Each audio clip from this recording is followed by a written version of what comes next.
Garima Sharma from Arihant publication. Friends, आज के इस वीडियो में मैं आपके लिए लेके आई हूँ सेंट्रल रिजर्व पुलिस फोर्स द्वारा निकाली गई 789 वैकेंसीज जो कि पैरामेडिकल स्टाफ के लिए स्पेशली निकाली गई हैं। इसमें जो पोस्ट दी गई है वो दी गई है इंस्पेक्टर के लिए, सब इंस्पेक्टर के लिए, एएसआई के लिए, असिस्टेंट सब इंस्पेक्टर के लिए, हेड कांस्टेबल के लिए और कांस्टेबल की वेरियस पोस्ट के लिए। अलग अलग पोस्ट के लिए वैकेंसी निकली है। नंबर ऑफ वैकेंसीज अलग अलग हैं हर पोस्ट के लिए। जो इसकी ओपनिंग डेट है एप्लीकेशंस की, जब से आप एप्लीकेशन स्टार्ट कर सकते हैं करना, वो है 20 जुलाई 2020 और जो लास्ट डेट है फॉर्म सबमिशन की वो है 31 अगस्त 2020 और जो आपका एग्जाम होगा, जो रिटन एग्जाम होगा, वो होगा 20 दिसंबर 2020 के लिए।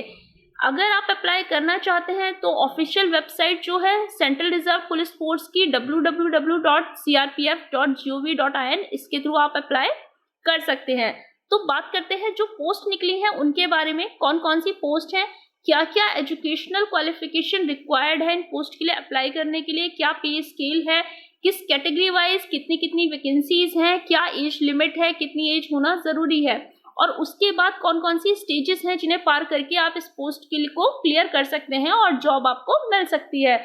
तो स्टार्ट करते हैं। देखिए, सबसे पहले बात करते हैं इंस्पेक्टर की। तो इंस्पेक्टर की जो वैकेंसी निकली हुई है, पहली वैकेंसी है डायटीशियन की, जिसमें टोटल नंबर ऑफ वैकेंसीज 1 है। जो पे स्केल है वो है लेवल 7 का 44,900 से 1,42,400 तक का। इसकी जो एजुकेशनल क्वालिफिकेशन है वो बीएससी होम साइंस या फिर होम इकोनॉमिक्स किसी भी रिकॉग्नाइज्ड बोर्ड या सेंट्रल या स्टेट गवर्नमेंट के द्वारा होना जरूरी है। एज लिमिट दी गई है 30 ईयर्स से कम एज होनी चाहिए आपको और गवर्नमेंट सर्वेंट के लिए एज रिलैक्सेशन भी दिया गया है। इसी के साथ इस पोस्ट के लिए अगर आप अप्लाई करते हैं तो आपके पास डिप्लोमा होना डायटिक्स का किसी भी रिकॉग्नाइज्ड इंस्टीट्यूट से होना जरूरी है या फिर मास्टर डिग्री होनी चाहिए आपके पास होम साइंस में, जिसमें आपके पास food and nutrition as a subject होना जरूरी है। ये बात थी इंस्पेक्टर की। अब अगर सब इंस्पेक्टर की पोस्ट की हम बात करें तो स्टाफ नर्स के लिए निकली है पोस्ट 175 टोटल वैकेंसीज हैं। जो पे स्केल है लेवल 6 का है 35,400 से 1,12,400 तक का पे स्केल है इसका। इसके लिए जो आपको क्वालिफिकेशन चाहिए 12th क्लियर होना जरूरी है, किसी भी रिकॉग्नाइज्ड बोर्ड से हो।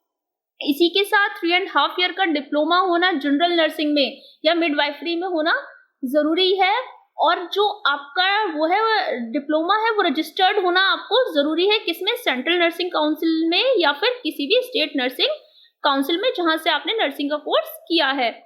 इसका जो एज रिलैक्सेशन है मिनिमम 30 ईयर्स से कम होना एज जरूरी है, 30 साल से कम होनी चाहिए और जो रिलैक्सेशन है गवर्नमेंट सर्वेंट के लिए वो 5 इयर्स का रिलैक्सेशन दिया गया है।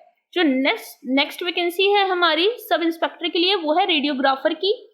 टोटल नंबर ऑफ वैकेंसीज दी गई है यहाँ पे 8 और जो इनका पे स्केल है वो है लेवल 6 का 35,400 से 1,12,400 तक का। इसके लिए जो एजुकेशनल क्वालिफिकेशन चाहिए आपको इस पोस्ट पर अप्लाई करने के लिए वो है इंटरमीडिएट होना जरूरी है या फिर 10+2 हो, जिसमें आपके पास साइंस एज ए सब्जेक्ट होना चाहिए और इसी के साथ आपके पास रेडियोग्राफर का डिप्लोमा होना 2 इयर्स का मिनिमम किसी भी रिकॉग्नाइज्ड यूनिवर्सिटी या इंस्टीट्यूट से होना जरूरी है। जो एज है कम से कम 30 इयर्स एज होनी चाहिए और गवर्नमेंट सर्वेंट के लिए 40 इयर्स तक का रिलैक्सेशन है। अब जो नेक्स्ट वैकेंसी है वो दी गई है यहाँ पे असिस्टेंट सब इंस्पेक्टर की, फार्मासिस्ट की। इसमें जो टोटल नंबर ऑफ वैकेंसीज हैं 84 है। जो पे स्केल है इनका लेवल 5 का है 29,200 से 92,300 तक का है। इसके लिए जो बेसिक एजुकेशनल क्वालिफिकेशन आपको चाहिए 12th क्लास होना जरूरी है या इसी के इक्विवेलेंट कोई भी डिग्री होना जरूरी है आपके पास किसी भी रिकॉग्नाइज्ड बोर्ड या यूनिवर्सिटी से और इसी के साथ फार्मेसी का 2 इयर्स का डिप्लोमा, जो आपका रजिस्ट्रेशन होना भी जरूरी है, किसमें, फार्मेसी एक्ट 1948 के अंडर। तो और जो एज लिमिट है आपकी वो 20 to 25 इयर्स दी गई है। गवर्नमेंट सर्वेंट के लिए रिलैक्सेशन भी दिया गया है इसमें। अब बात करते हैं हम एएसआई की अगली पोस्ट की, जो कि है फिजियोथेरेपिस्ट की। देखिए, नंबर ऑफ वैकेंसीज है इसमें 5। जो पे स्केल होगा वो लेवल 5 का होगा, जो फार्मासिस्ट का था वही पे स्केल यहाँ पे है। जो एजुकेशनल क्वालिफिकेशन है वो भी सेम है, इंटरमीडिएट होना जरूरी है आपके पास, जिसमें साइंस एज ए सब्जेक्ट हो। इसी के साथ आपको बैचलर डिग्री या 3 इयर्स डिप्लोमा होना फिजियोथेरेपी में जरूरी है, और जो कि किसी भी रिकॉग्नाइज्ड इंस्टीट्यूट से हो, जो रिकॉग्नाइज्ड हो किसके through, all India council technical education और एनी सेंट्रल गवर्नमेंट और स्टेट गवर्नमेंट के द्वारा। इसका जो एज दी गई है आपको 20 to 25 ईयर्स होनी चाहिए, 20 से 25 वर्ष तक की, तभी आप इसके लिए क्या कर सकते हैं, अप्लाई कर सकते हैं। जो नेक्स्ट पोस्ट है हमारी वो है असिस्टेंट सब इंस्पेक्टर ASI की डेंटल टेक्नीशियन की, जिसमें टोटल नंबर ऑफ पोस्ट 4 है। जो पे स्केल है वो लेवल 5 का ही है। इसके लिए जो आपकी एजुकेशनल क्वालिफिकेशन चाहिए वो मैट्रिकुलेशन होना जरूरी है, जिसमें आपके पास साइंस एज ए सब्जेक्ट होना चाहिए, और इसी के साथ 2 इयर्स का डेंटल हाइजीनिस्ट का कोर्स होना भी जरूरी है, जो रिकॉग्नाइज्ड हो डेंटल काउंसिल ऑफ इंडिया के द्वारा। और जो आपकी एज लिमिट दी गई है वो 20 to 25 ईयर्स है। जो नेक्स्ट वैकेंसी है असिस्टेंट सब इंस्पेक्टर की वो है लेबोरेटरी टेक्नीशियन की, जिसमें टोटल नंबर ऑफ वैकेंसीज दी गई हैं 64। सैलरी स्केल जो है, पे स्केल जो है वो लेवल 5 ही है, 29,200 से 92,300 तक का। जो बेसिक एजुकेशनल क्वालिफिकेशन है वो मैट्रिकुलेशन होना जरूरी है साइंस में एज ए सब्जेक्ट, या फिर इसी के इक्विवेलेंट किसी भी रिकॉग्नाइज्ड बोर्ड या यूनिवर्सिटी के द्वारा, और इसी के साथ डिप्लोमा या सर्टिफिकेट होना जरूरी है आपके पास मेडिकल लेबोरेटरी टेक्नोलॉजी का। और जो इसका एज लिमिट दी गई है वो है 20 to 25 ईयर्स। जो नेक्स्ट वैकेंसी है ASI की वो है इलेक्ट्रोकार्डियोग्राफी टेक्नीशियन की। नंबर ऑफ पोस्ट जो है इसमें 1, सिर्फ एक ही वैकेंसी है अनरिजर्व्ड क्लासेस के लिए। जो पे स्केल है वो लेवल 5 का है। इसकी जो बेसिक रिक्वायरमेंट है कि क्या एजुकेशनल क्वालिफिकेशन होना जरूरी है, मैट्रिकुलेशन होना चाहिए जिसमें आपके पास साइंस हो एज ए सब्जेक्ट, और इसी के साथ इलेक्ट्रोकार्डियोग्राफी टेक्नोलॉजी का सर्टिफिकेट होना किसी भी इंस्टीट्यूट से जो रिकॉग्नाइज्ड हो ऑल इंडिया काउंसिल के द्वारा, वो जरूरी है। और जो एज लिमिट है वो है 20 to 25 ईयर्स। जो नेक्स्ट वैकेंसी है वो है हेड कांस्टेबल की। तो हेड कांस्टेबल की जो वैकेंसी है ये किस ट्रेड के लिए है, ये है आपके लिए फिजियोथेरेपी असिस्टेंट की, नर्सिंग असिस्टेंट की, या फिर नर्स मेडिक की। तो इसकी जो टोटल नंबर ऑफ वैकेंसीज है वो है 88। जो पे स्केल है इसका लेवल 4 का है, 25,500 से 81,100 तक का। जो एजुकेशनल क्वालिफिकेशन चाहिए आपको इस पोस्ट के लिए अप्लाई करने के लिए वो है कम से कम 12th होना जरूरी है, 12th पास हो या इसी के इक्विवेलेंट कोई डिग्री हो, और इसी के साथ 2 इयर्स का डिप्लोमा या सर्टिफिकेट कोर्स हो आपका किसमें, फिजियोथेरेपी में किसी भी रिकॉग्नाइज्ड इंस्टीट्यूट के द्वारा, और 1 ईयर एक्सपीरियंस किसी भी रिकॉग्नाइज्ड हॉस्पिटल या इंस्टीट्यूट का। और जो एज लिमिट है वो है 18 to 25 ईयर्स, और जो गवर्नमेंट सर्वेंट है उनके लिए एज रिलैक्सेशन दिया गया है। हेड कांस्टेबल की जो नेक्स्ट वैकेंसी है वो निकली है ANM और मिडवाइफ के लिए, जिसमें टोटल नंबर ऑफ वैकेंसीज है 3। पे स्केल जो है वो लेवल 4 का ही है। इसके साथ ही आपको 12th क्लियर होना जरूरी है या उसके इक्विवेलेंट कोई और डिग्री होनी चाहिए, और इसी के साथ 2 ईयर डिप्लोमा चाहिए ऑक्सिलियरी नर्स मिडवाइफरी फ्रॉम किसी भी इंस्टीट्यूट से, किसी भी रिकॉग्नाइज्ड इंस्टीट्यूट से जो रिकॉग्नाइज्ड होना चाहिए नर्सिंग काउंसिल ऑफ इंडिया के द्वारा। जो एज लिमिट दी गई है ANM या मिडवाइफ के लिए वो 18 से 25 साल दी गई है, और गवर्नमेंट सर्वेंट के लिए इसमें रिलैक्सेशन है। जो नेक्स्ट वैकेंसी है हेड कांस्टेबल की वो है डायलिसिस टेक्नीशियन की। टोटल नंबर ऑफ पोस्ट है इसमें 8।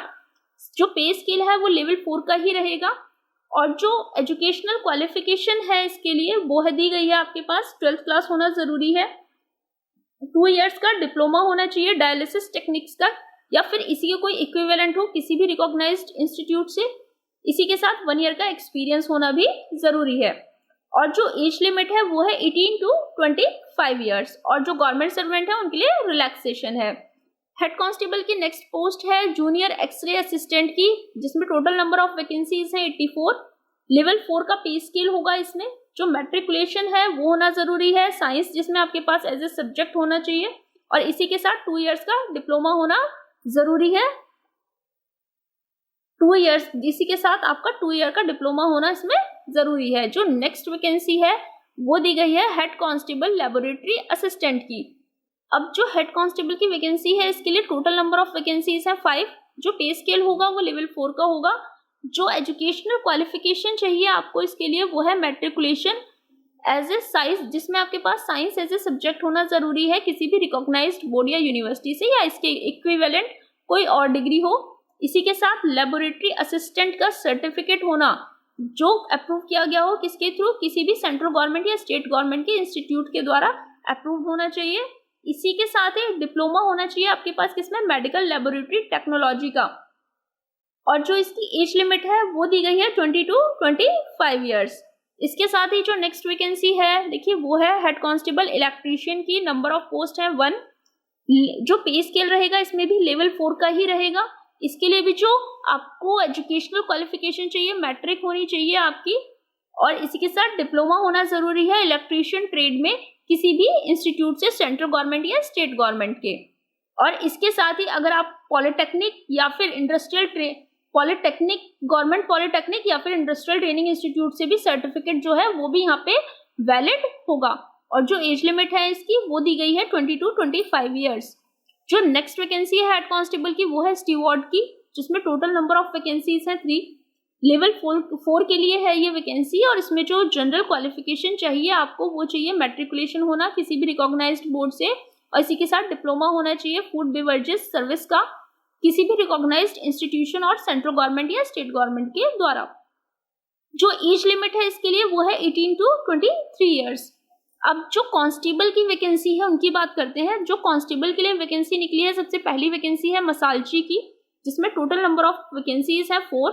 जो पे स्केल रहेगा लेवल 3 का रहेगा 21,700 से 69,100 तक का। इसके लिए जो जनरल क्वालिफिकेशन चाहिए, मैट्रिकुलेशन होना किसी भी रिकॉग्नाइज्ड बोर्ड से, कम 2 ईयर का एक्सपीरियंस होना इसी जॉब में किसी भी होटल या रेस्टोरेंट में होना जरूरी है। और जो एज लिमिट है वो है 18 से 23 वर्ष। जो नेक्स्ट वैकेंसी है कांस्टेबल की वो कुक की है। इसका भी जो पे स्केल है वो लेवल 3 का ही होगा। टोटल नंबर ऑफ वैकेंसीज 116 है। इसके लिए भी 10 मैट्रिकुलेशन पास होना जरूरी है। और जो एज लिमिट है वो 18 to 23 ईयर्स है। और इसी के साथ एक्सपीरियंस होना किसी भी होटल या रेस्टोरेंट का वो भी जरूरी है, 1 ईयर का एक्सपीरियंस। और मेडिकली फिट भी होना मैंडेट है। तो ये बात थी कांस्टेबल कुक की पोस्ट की। अब इसके बाद बात करते हैं कांस्टेबल की सफाई कर्मचारी की। टोटल नंबर ऑफ वैकेंसीज है 121। जो पे स्केल है वो लेवल 3 का होगा। जो बेसिक क्वालिफिकेशन चाहिए आपको वो मैट्रिकुलेशन होना जरूरी है। इसी के साथ हिंदी, इंग्लिश और जो आपकी लोकल लैंग्वेज है उसकी रीडिंग और राइटिंग की नॉलेज होना जरूरी है। और मेडिकली फिट भी होना जरूरी है इस पोस्ट के लिए अप्लाई करने के लिए। और जो एज लिमिट दी गई है वो है 18 to 23 ईयर्स। अब कांस्टेबल की धोबी और वॉशरमैन की जो वैकेंसी है इसमें टोटल नंबर ऑफ पोस्ट है 5। जो पे स्केल है लेवल 3 है। इसमें 21,700 से 69,100 तक का। जो मैट्रिकुलेशन, इसकी जो क्वालिफिकेशन है मैट्रिकुलेशन होना जरूरी है, 1 ईयर एक्सपीरियंस होना जरूरी है इसी पोस्ट का आपको, और मेडिकली फिट होना भी जरूरी है। इसी के साथ जो एज लिमिट है वो 18 to 23 ईयर्स है। अब बात करते हैं कांस्टेबल की। तो कांस्टेबल WC की जो पोस्ट दी गई है इसके लिए जो नंबर ऑफ वैकेंसीज है वो टोटल 3 है। जो लेवल है सैलरी का, पे स्केल जो है वो भी लेवल 3 का है। इसकी जो जनरल क्वालिफिकेशन आपको चाहिए मैट्रिक होना या फिर इसी के इक्विवेलेंट कोई भी डिग्री होना किसी भी रिकॉग्नाइज्ड बोर्ड या यूनिवर्सिटी से जरूरी है। और फिजिकल और मेडिकल स्टैंडर्ड भी यहाँ पे वही होगा आपका जो एक जनरल कांस्टेबल का होना जरूरी है। और जो इसकी एज लिमिट दी गई है वो भी 18 to 23 ईयर दी गई है। इसी के साथ आपका जो वाटर कैरियर ट्रेड है उसमें कहीं ना कहीं आपकी प्रोफिशिएंसी रिक्वायर्ड है। इसके बाद जो नेक्स्ट वैकेंसी है वो है कांस्टेबल की टेबल बॉय की। इसमें टोटल नंबर ऑफ वैकेंसीज दी गई है 1। जो लेवल है सैलरी लेवल पे स्केल जो है वो लेवल 3 है। इसकी जो जनरल क्वालिफिकेशन रिक्वायर्ड है वो है मैट्रिकुलेशन होना किसी भी रिकॉग्नाइज्ड बोर्ड से, और 1 ईयर का एक्सपीरियंस किसी भी डिफेंस सर्विस के होटल में या फिर मेस में होना जरूरी है। और जो एज लिमिट है वो है 18 to 23 ईयर्स। अब ये तो बात थी जनरल वैकेंसीज की। अब बात करते हैं वेटरिनरी की। तो जो हेड कांस्टेबल की वेटरिनरी की वैकेंसी है उसमें टोटल नंबर ऑफ वैकेंसीज हैं 3। जो पे लेवल है यहाँ पे वो है लेवल 4, 25,500 से 81,100 तक का। जो एसेंशियल क्वालिफिकेशन रिक्वायर्ड है यहाँ पे 10+2 होनी जरूरी है, जिसमें आपके पास physics, chemistry, biology as a subject होना चाहिए या फिर इसी के इक्विवेलेंट कोई और डिग्री हो किसी भी रिकॉग्नाइज्ड बोर्ड के द्वारा दी गई। इसी के साथ डिग्री और डिप्लोमा या फिर सर्टिफिकेट हो कम से कम 1 ईयर का किस फील्ड में, वेटरिनरी, थेरेप्यूटिक या फिर लाइव स्टॉक मैनेजमेंट में। जो एज लिमिट दी गई है यहाँ पे वो है 18 to 25 ईयर्स और गवर्नमेंट सर्वेंट के लिए एज रिलैक्सेशन दिया गया है। अब बात करते हैं इसकी सेकंड पोस्ट की। जो सेकंड पोस्ट है हेड कांस्टेबल की वो है लैब टेक्नीशियन के लिए। टोटल नंबर ऑफ वैकेंसीज भी 1 है। जो पे स्केल होगा लेवल 4 का होगा। जो क्वालिफिकेशन है वो सेम है, वही 10+2 फिजिक्स केमिस्ट्री बायो के साथ या फिर इसी के कोई इक्विवेलेंट डिग्री और 2 इयर्स का डिप्लोमा या सर्टिफिकेट कोर्स होना चाहिए वेटरिनरी लैब टेक्नीशियन का, जिसके साथ ही आपका 1 ईयर का वर्किंग एक्सपीरियंस भी होना जरूरी है किसी भी गवर्नमेंट हॉस्पिटल या गवर्नमेंट रिकॉग्नाइज्ड हॉस्पिटल में या गवर्नमेंट इंस्टीट्यूशन में। जो एज लिमिट दी गई है वो है इसमें 18 to 25 ईयर्स। अब जो लास्ट वैकेंसी है वो है इसमें हेड कांस्टेबल रेडियोग्राफर की, जिसमें टोटल नंबर ऑफ पोस्ट है 1। जो पे स्केल होगा वो लेवल 4 का होगा आपका। जो एसेंशियल क्वालिफिकेशन है वो 10+2, जिसमें आपके पास physics chemistry biology as a subject होना चाहिए और इसी के साथ 2 इयर्स की डिग्री या डिप्लोमा सर्टिफिकेट हो आपके पास वेटरिनरी रेडियोग्राफी का किसी भी रिकॉग्नाइज्ड इंस्टीट्यूट से, और 1 ईयर एक्सपीरियंस होना भी जरूरी है रेडियोग्राफर का किसी भी रिकॉग्नाइज्ड हॉस्पिटल या इंस्टीट्यूट से। जो एज लिमिट दी गई है 18 to 25 ईयर्स है। तो देखिए नंबर ऑफ वैकेंसीज तो इंक्रीज या डिक्रीज भी की जा सकती है, ये एडमिनिस्ट्रेटिव रीजन के थ्रू। अब हम बात करते हैं सिलेक्शन प्रोसेस की कि जो सिलेक्शन है वो किस बेस पे होगा। तो देखिए जो सिलेक्शन होगा सबसे पहली चीज होगी उसमें फिजिकल स्टैंडर्ड। आपका फिजिकल स्टैंडर्ड में आपकी हाइट, चेस्ट और वेट को मेजर किया जाएगा।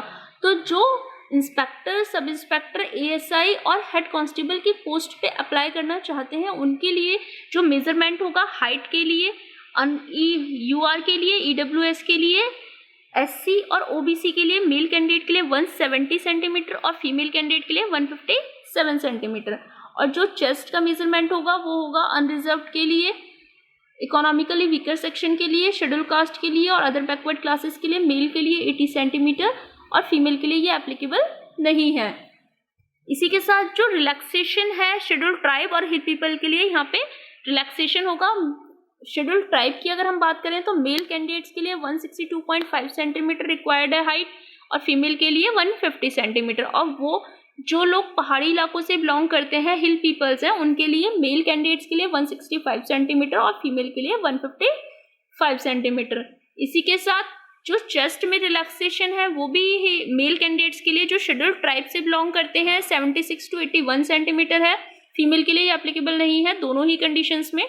और जो पहाड़ी इलाकों से यानी कि हिल पीपल है उनके लिए 78 to 83 सेंटीमीटर है। इसी के साथ जो वेट है वो मेल और फीमेल दोनों के लिए ही उनकी हाइट और एज का प्रोपोर्शनेट होगा एज पर मेडिकल स्टैंडर्ड। इसी के साथ बात करते हैं फिजिकल एफिशिएंसी टेस्ट की। जो फिजिकल एफिशिएंसी टेस्ट होगा इंस्पेक्टर, सब इंस्पेक्टर, एएसआई और हेड कांस्टेबल के लिए, उसमें जो रेस होगी मेल कैंडिडेट के लिए 1 माइल रेस होगी 7 मिनट 30 सेकेंड्स में, फीमेल के लिए 800 मीटर रेस होगी 6 मिनट में। जो लॉन्ग जंप होगी 10 फीट होगी मेल के लिए जिसमें उन्हें 3 चांसेस दिए जाएंगे, फीमेल के लिए 6 फीट होगी उन्हें भी 3 चांसेस दिए जाएंगे। जो हाई जंप है वो 3 फीट होगी, 3 चांसेस मिलेंगे उसमें भी, और जो फीमेल के लिए होगी वो 2.5 फीट होगी। अब बात करते हैं इनके फिजिकल स्टैंडर्ड की कांस्टेबल के। तो कांस्टेबल का जो फिजिकल स्टैंडर्ड होगा उसमें यूआर क्लास के लिए, ईडब्ल्यूएस के लिए, एससी के लिए और ओबीसी के लिए मेल कैंडिडेट के लिए हाइट होनी चाहिए 170 सेंटीमीटर, फीमेल के लिए होनी चाहिए 157 सेंटीमीटर। जो चेस्ट है मेल कैंडिडेट के लिए 80 सेंटीमीटर होनी चाहिए यूआर, ईडब्ल्यूएस, एससी और ओबीसी के लिए, और फीमेल के लिए ये एप्लीकेबल नहीं है। रिलैक्सेशन की अगर हम बात करें शेड्यूल ट्राइब्स और हिल पीपल्स के लिए रिलैक्सेशन दिया गया है। शेड्यूल ट्राइब के लिए मेल कैंडिडेट के लिए 162.5 सेंटीमीटर, फीमेल के लिए 150 है, और जो हिल पीपल है उनके लिए 160 सेंटीमीटर और 147.5 सेंटीमीटर फीमेल के लिए है। ये तो बात थी हाइट की। चेस्ट की अगर बात करें, चेस्ट में भी वही सेम रिलैक्सेशन है जो एसआई के लिए था। शेड्यूल ट्राइब के लिए मेल कैंडिडेट्स के लिए 76.81 सेंटीमीटर और हिल पीपल के लिए 78 to 83 सेंटीमीटर, फीमेल के लिए ये चीज एप्लीकेबल नहीं है। वेट की अगर हम बात करें कांस्टेबल के लिए तो उसमें भी वही सेम कंडीशन है, हाइट और एज का प्रोपोर्शनेट होना जरूरी है मेल फीमेल दोनों कैंडिडेट्स में एज पर मेडिकल स्टैंडर्ड। तो अब अगर इनके रेस की बात करें, ये तो बात हुई हाइट और चेस्ट की, तो जो रेस है वो मेल कैंडिडेट्स के लिए कांस्टेबल की 1.6 किलोमीटर होनी चाहिए 10 मिनट्स में, और फीमेल के लिए 1.6 किलोमीटर होनी चाहिए रेस 12 मिनट के लिए। अब बात करते हैं एग्जामिनेशन की। तो जो एग्जामिनेशन सेंटर है, कौन कौन सी जगह है जो सेंटर के लिए चूज की गई है, देखिए टोटल 9 यहाँ पे वो दी गई है जगह। तो 9 जगह जो है इसमें सबसे पहले है न्यू दिल्ली, फिर हैदराबाद, गुवाहाटी, जम्मू, प्रयागराज, अजमेर, नागपुर, मुजफ्फरपुर और पल्लीपुरम। तो आप जब फॉर्म फिल करेंगे वहां पे आपसे 2 चॉइस के सेंटर पूछे जाएंगे, तो इनमें से कोई भी जो आपके नियरेस्ट सेंटर हो वो आप फिल कर सकते हैं। बात करते हैं एग्जामिनेशन फीस की। तो एग्जामिनेशन जो फीस है, मेल कैंडिडेट्स जो भी बिलोंग करते हैं अनरिजर्व क्लास से, इकोनॉमिकली वीकर सेक्शन से, अदर बैकवर्ड क्लासेस से, वो अगर अप्लाई करना चाहते हैं तो उन्हें डिपॉजिट करने होंगे 200 रुपीज़ सिर्फ ग्रुप बी के लिए, जिसमें कि हमारे इंस्पेक्टर और सब इंस्पेक्टर कवर होते हैं। और जो अप्लाई करना चाहते हैं ग्रुप सी के लिए, जिसमें हेड कांस्टेबल, एएसआई और कांस्टेबल इंक्लूड होंगे, उनके लिए उन्हें 100 रुपीज़ का पेमेंट करना होगा। और जो ये फीस है ये शेड्यूल कास्ट और शेड्यूल ट्राइब और फीमेल्स के लिए कोई इस तरीके की फीस नहीं है, उनके लिए रिक्वायर्ड नहीं है ये फ़ी का, एग्जामिनेशन फ़ी का प्रोसेस। तो ये जो फ़ी का पेमेंट है इसे आप पे कर सकते हैं या तो इंडियन पोस्टल ऑर्डर के थ्रू या फिर बैंक ड्राफ्ट के थ्रू। आपको इंडियन पोस्टल ऑर्डर बनवाना पड़ेगा या फिर बैंक ड्राफ्ट बनवाना पड़ेगा, जो कि होगा सीआरपीएफ के एड्रेस पे, किसके फेवर में, DIGP group centre CRPF Bhopal payable at SBI bank रसिया। इसके नाम से आपको डीडी या फिर इंडियन पोस्टल ऑर्डर बनवाना होगा। इसके थ्रू आप एग्जामिनेशन फ़ी पे कर सकते हैं। कोई भी इसके अलावा ऑनलाइन प्रोसेस नहीं है फ़ी पेमेंट का। इन 2 प्रोसेस के थ्रू ही आप इसका फीस का पेमेंट कर सकते हैं। तो आगे बढ़ते हैं अब इसी के साथ। ये तो प्रोसेस था एग्जामिनेशन फ़ी का। अब आपको अप्लाई कैसे करना है, देखिए जो ऑफिशियल वेबसाइट है सीआरपीएफ की www.crpf.gov.in पे जाके आपको वहाँ से जो एडमिशन, जो इनका एप्लीकेशन फॉर्म है वो डाउनलोड करना है। एप्लीकेशन फॉर्म डाउनलोड करने के बाद उसका प्रिंट आउट लेने के बाद आपको उसे मैन्युअली फिल करना होगा। जितने भी उसके अंदर जो भी कॉलम दिए हुए हैं, जो भी ब्लैंक्स हैं, उन्हें फिल करने के बाद जो भी वहाँ पे रिक्वायर्ड डॉक्यूमेंट्स आपको बताए गए हैं वो सभी डॉक्यूमेंट्स उसके साथ अटैच करके आपको, और उसी के साथ आपको अपने 2 पासपोर्ट साइज रिसेंटली क्लिक की हुई कलर्ड फोटोग्राफ लगा के उसे एक एनवलप बना के वो आपको क्या करना होगा, पोस्ट करना होगा सीआरपीएफ के एड्रेस पे। तो जो एप्लीकेशन स्टार्ट होंगे वो होंगे 20 जुलाई 2020 से, और जो लास्ट डेट होगी वो होगी 31 अगस्त 2020। तो अब आपको जो उसे पोस्ट करना होगा वो आपको पोस्ट करना होगा, जो एड्रेस है DIGP group centre CRPF Bhopal, village Bangrasia, taluk Huzur, district Bhopal में, MP 462045 पे। और जो आपको एनवलप के ऊपर नाम लिखना होगा वो लिखना होगा central reserve police force paramedical staff examination 2020। बात करते हैं स्टेट वाइज रिक्रूटमेंट प्रोग्राम की कि किस किस स्टेज से होता है, ये कितनी स्टेजेस में कवर होता है जो इनका पूरा रिक्रूटमेंट प्रोग्राम है। तो स्टेजेस की अगर हम बात करें, टोटल ये 4 स्टेजेस में चलता है। जो सबसे पहले स्टेज है वो है आपकी फिजिकल स्टैंडर्ड टेस्ट की, जिसमें फिजिकल स्टैंडर्ड टेस्ट में आपका हाइट, चेस्ट और वेट का मेजरमेंट होता है। अब फिजिकल स्टैंडर्ड टेस्ट जो है उसके टाइम पे आपकी कुछ डॉक्यूमेंट्स की स्क्रीनिंग भी की जाती है, जैसे कि आपका caste category certificate, educational certificate, age और birth certificate, discharge certificate, experience certificate, किसी भी रिलेवेंट ट्रेड में जहाँ पे आपका एक्सपीरियंस मांगा गया है, एक्सपीरियंस होना ज़रूरी है, उसका एक्सपीरियंस सर्टिफिकेट भी वहाँ पे आपको दिखाना होगा।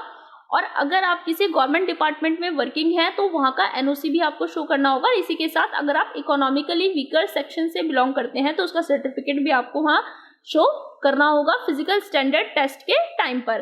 अब बात करते हैं फिजिकल एफिशिएंसी टेस्ट की। तो जो पीईटी होगा ये आपका सिर्फ एक क्वालिफाइंग नेचर का होगा, इसके मार्क्स आपके ऐड नहीं होंगे, ये मार्क्स कंसीडर नहीं करेगा, इसके मार्क्स कंसीडर नहीं किए जाएंगे। इसी के साथ जो स्टेज सेकंड है हमारी, वो स्टेज होगी रिटन एग्जामिनेशन की। जब आपका पीएसटी और पीईटी दोनों आप क्वालिफाइड कर लेंगे, क्लियर हो जाएगा, तब आपका एडमिट कार्ड इशू होगा आपको रिटन एग्जाम के लिए, और तभी आप रिटन एग्जाम अपीयर कर पाएंगे। तो रिटन एग्जाम जो होगा टोटल 100 क्वेश्चंस का 2 आवर्स का एग्जाम होगा। ये टोटल नंबर ऑफ क्वेश्चंस जो होंगे 100 क्वेश्चन होंगे और 100 मार्क्स का ही ये पेपर होगा। ये जो एग्जाम होगा 2 पार्ट्स में इसे डिवाइड करा जाएगा। पार्ट 1 क्वेश्चन पेपर को आपके 2 पार्ट में डिवाइड किया जाएगा, पार्ट ए और पार्ट बी। जो पार्ट ए होगा वो 4 सब्जेक्ट पे बेस्ड होगा। पहला जनरल इंटेलिजेंस एंड रीजनिंग, दूसरा जनरल अवेयरनेस, तीसरा न्यूमेरिकल एप्टीट्यूड और लास्ट होगा आपका इंग्लिश एंड हिंदी कॉम्प्रहेंशन, जो इंग्लिश और हिंदी का कॉम्प्रहेंशन होगा वो आपके ऑप्शन पे डिपेंड करेगा, जो मीडियम आपने चूज किया होगा फॉर्म में इंग्लिश या हिंदी में से, उसी के बेस पे वो कॉम्प्रहेंशन आपको वहां पे मिलेगा। जो जनरल इंटेलिजेंस और रीजनिंग वाला सेक्शन है, इसमें से 10 क्वेश्चंस पूछे जाएंगे। जनरल अवेयरनेस में से 10 क्वेश्चन, न्यूमेरिकल एप्टीट्यूड में से 15 क्वेश्चंस और इंग्लिश और हिंदी कॉम्प्रहेंशन में से 15 क्वेश्चंस। जो इसका स्टैंडर्ड होगा एग्जाम का पार्ट 1 का, अगर आप अप्लाई कर रहे हैं इंस्पेक्टर, सब इंस्पेक्टर के लिए और एएसआई के लिए, तो ग्रेजुएशन लेवल का होगा। और अगर आप कांस्टेबल और हेड कांस्टेबल के लिए अप्लाई कर रहे हैं तो उसका जो स्टैंडर्ड होगा वो 10th और 12th लेवल का होगा। और अगर पार्ट बी की बात करें तो इसमें जो 50 क्वेश्चंस होंगे वो आपका जो भी कंसर्न प्रोफेशन होगा, जिस ट्रेड से आप बिलोंग करेंगे उसके बेस पे होगा, उसके आधार पे इसके 50 क्वेश्चंस आपसे पूछे जाएंगे। तो अब बात करते हैं कि कितने % मार्क्स लाना जरूरी है रिटन एग्जाम क्लियर करने के लिए। तो देखिए, इंस्पेक्टर, सब इंस्पेक्टर, एएसआई और हेड कांस्टेबल के लिए आपको मिनिमम अनरिजर्व्ड, ईडब्ल्यूएस और एक्स सर्विसमैन के लिए 50% लाना जरूरी है, और शेड्यूल कास्ट, शेड्यूल ट्राइब और अदर बैकवर्ड क्लासेस के लिए 45% ऑफ टोटल मार्क्स लाना जरूरी है।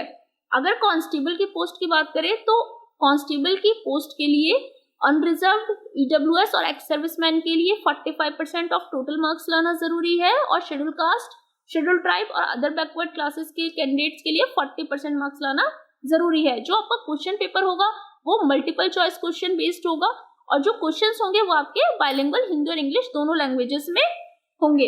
ये तो बात थी स्टेज सेकंड की। अब बात करते हैं थर्ड स्टेज की, जिसमें आपका ट्रेड टेस्ट और स्क्रीनिंग होगी डॉक्यूमेंट्स की। तो जो ट्रेड टेस्ट होगा आपका वो किस तरीके से होगा, ये जो पूरा आपका थर्ड स्टेज है ये 20 मार्क्स की होगी, जिसमें से सबसे पहले जिस भी ट्रेड से आप बिलोंग करते हैं, जो भी आपका प्रोफेशन होगा, वहां पे आपको प्रैक्टिकली टेस्टिंग होगी आपकी, किस तरीके से आप वहां के टूल्स को हैंडल करते हैं और इक्विपमेंट को यूज कर पाते हैं। तो 10 मार्क्स का ये प्रैक्टिकल टेस्ट होगा। 5 मार्क्स की आपके नॉलेज देखी जाएगी टूल्स और इक्विपमेंट्स के रिगार्डिंग, और जो आपका प्रीवियस वर्क एक्सपीरियंस है उसे कंसिडर किया जाएगा लास्ट 5 मार्क्स में, मिनिमम 1 ईयर और मैक्सिमम 5 ईयर के बेसिस पे। अगर आपको मिनिमम 1 ईयर का एक्सपीरियंस है तो उसके लिए आपको 1 मार्क दिया जाएगा, और मैक्सिमम 5 ईयर का एक्सपीरियंस है तो 5 मार्क्स दिए जाएंगे। तो इस तरीके से इन 20 मार्क्स को डिवाइड किया जाएगा 3 पार्ट्स में। तो ये थी स्टेज थर्ड। इसी के साथ यहाँ पे डॉक्यूमेंट्स की स्क्रीनिंग होगी, जैसे कि आपके जो एजुकेशनल एक्सपीरियंस, टेक्निकल नॉलेज के जो भी डॉक्यूमेंट्स होंगे वो स्क्रीनिंग भी आपकी इसी स्टेज में की जाएगी। ये तो बात थी स्टेज थर्ड की। अब इसकी जो कट ऑफ होगी इस स्टेज की, अनरिजर्व्ड, ईडब्ल्यूएस और एक्स सर्विसमैन के लिए जो कि अप्लाई करेंगे inspector, sub inspector, assistant sub inspector और हेड कांस्टेबल की पोस्ट के लिए, उनके लिए जो कट ऑफ होगा वो 10 मार्क्स आउट ऑफ 20 मार्क्स होगा। ओबीसी, एससी और एसटी के लिए 9 आउट ऑफ 20 मार्क्स होगा। और जो भी कैंडिडेट अप्लाई करेंगे कांस्टेबल की पोस्ट के लिए, उनके लिए जो कट ऑफ होगी अनरिजर्व्ड, इकोनॉमिकली वीकर सेक्शन और एक्स सर्विसमैन के लिए 8 मार्क्स आउट ऑफ 20, और ओबीसी, एससी और एसटी के लिए 7 मार्क्स आउट ऑफ 20 मार्क्स की कट ऑफ होगी। ये बात थी स्टेज थर्ड की। जो स्टेज फोर्थ होगी उसमें आपका मेडिकल टेस्ट, मेडिकल एग्जामिनेशन होगा, जो बिल्कुल लास्ट स्टेज होगी आपकी। इसे क्लियर करने के बाद आपकी ज्वाइनिंग होगी मेरिट के बेस पे। तो ये तो प्रोसेस था पूरा सीआरपीएफ में आप किस तरीके से अप्लाई कर सकते हैं। अभी बहुत टाइम है आपके पास, आप एप्लीकेशन के लिए 20 जुलाई से एप्लीकेशन स्टार्ट होंगे, तो अप्लाई कर दीजिएगा। डॉक्यूमेंट, जो भी आपके डॉक्यूमेंट्स हैं वो सभी आपको कुरियर करने होंगे, ऑनलाइन कुछ भी नहीं है इसमें, ऑनलाइन सिर्फ आप इसका फॉर्म डाउनलोड कर सकते हैं। तो आज के लिए फ्रेंड्स बस यहीं तक था। नेक्स्ट वीडियो में फिर मिलेंगे नई वैकेंसी के साथ, तब तक के लिए थैंक यू, गुड बाय।